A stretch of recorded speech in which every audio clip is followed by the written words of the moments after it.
Gulf Coast storms leave behind a mess, and looking at a damaged roof brings an immediate sense of dread.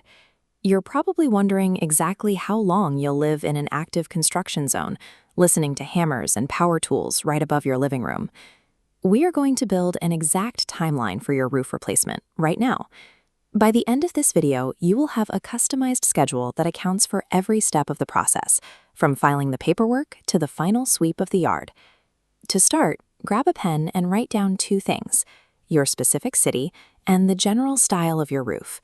We need these two specific variables to calculate your timeline. Getting these details on paper eliminates the guesswork. Once you know exactly what to expect, getting your home back to normal becomes a manageable, step-by-step process. Step 1 is identifying the problem, and a dry ceiling does not mean your roof is healthy. The protective outer layer of your home can sustain serious damage long before a single drop of water makes it inside. One of the first hidden signs of wear is hail bruising.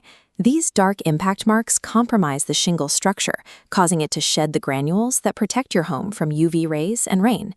High winds cause a different type of wear. They break the adhesive seal strips between the shingle layers, leaving them slightly lifted and vulnerable to being torn off entirely during the next heavy gust. The baseline rule for the Gulf Coast is simple.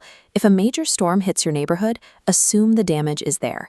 Your immediate next move should be scheduling a professional, photo-documented inspection to verify exactly what is happening up top.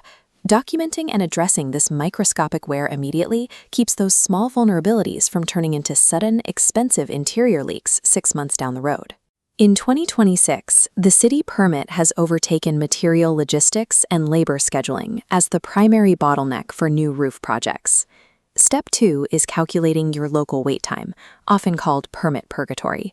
You have to add this specific number of days to the very front of your project calendar before any hammers swing.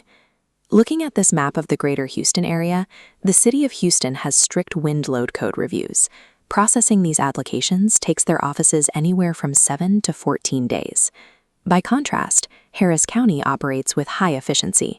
If you fall under their jurisdiction, that wait time drops significantly, usually clearing in just 3 to 5 days. Neighborhood rules add another layer. Sugarland requires HOA approval before the city even looks at the permit, and the Woodlands mandates strict architectural and color matching reviews. Both of these local requirements can stretch your wait to a full 10 days.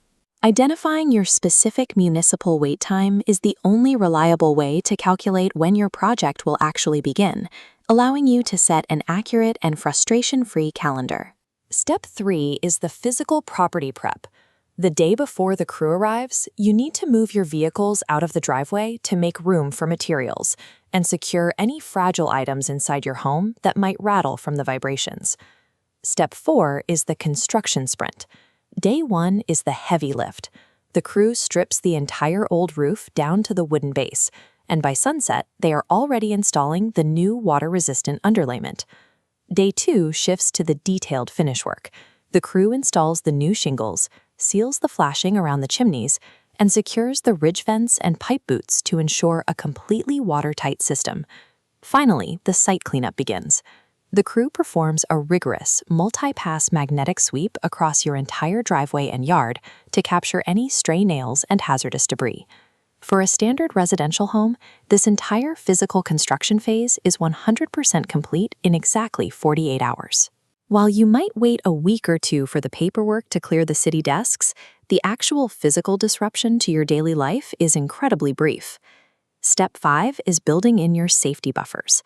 You need to add 1 to 2 days to your calendar if any of 3 specific variables apply to your property. The first variable is architectural complexity. If you have a custom home with steep peaks, valleys, and multiple gables, the crew requires more safety staging and moves slower than they would on a standard, flat ranch-style roof. The second variable is hitting wood damage. Beneath your shingles lies the decking, the critical wooden base of the roof structure. Often, water damage here stays completely hidden until the old roof is removed. If the crew finds rotted decking, they have to pause the timeline to replace those compromised panels. Nailing new shingles into rotted wood guarantees the new roof will fail, so this repair is non-negotiable.